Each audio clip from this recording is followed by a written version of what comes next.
Assalamualaikum warahmatullahi wabarakatuh. Saya Surya Agung Pranaditya. Di sini saya akan mempresentasikan analisis break-even point kopi C1 kami. Yang pertama ada asumsi dasar. Harga jual rata-rata per cup yaitu 20.000. Biaya variabel per cup kopi susu cup sedotan senilai 8.000.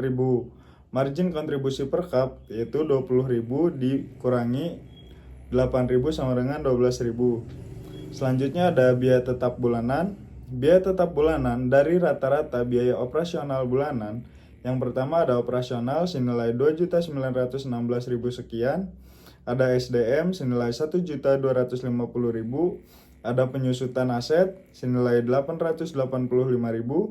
Total biaya tetap 2.916.000 sekian ditambah 1.250.000 ditambah 885.000 yang menghasilkan 5.051.000 sekian. Selanjutnya ada perhitungan BEP dalam jumlah per unit, yaitu BEP per unit biaya tetap dibagi margin kontribusi sama dengan 5.051.000 sekian dibagi 12.000 menghasilkan 421 cup per bulan. Selanjutnya ada perhitungan BEP dalam jumlah rupiah.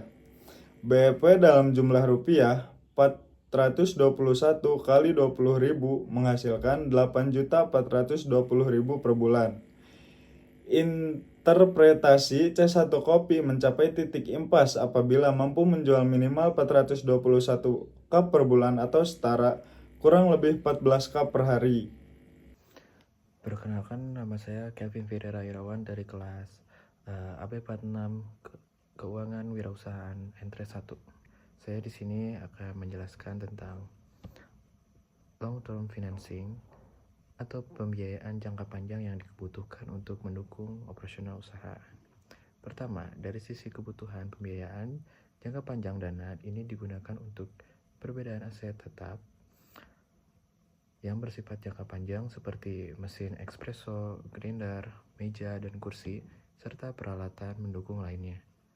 Jika dijumlahkan, total kebutuhan aset tetap mencapai 44 juta, yang merupakan investasi awal pentingnya untuk menunjang kualitas produk dan kenyamanan pelanggan.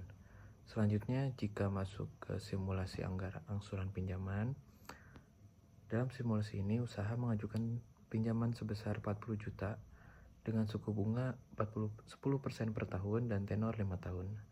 Dalam perhitungan tersebut, total pembelian pinjaman menjadi 60 juta, sehingga angsuran tahunan sebesar 12 juta per tahun atau kurang lebih 1 juta per bulannya.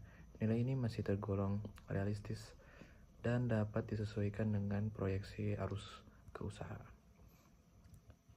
Terakhir, terdapat beberapa alternatif pembiayaan jangka panjang yang dapat dipertimbangkan.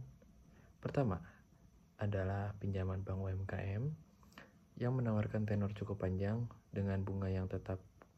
Kedua, leasing peralatan yang cocok untuk pembelian mesin, espresso, dan grinder karena dapat mengurangi beban kas di awal.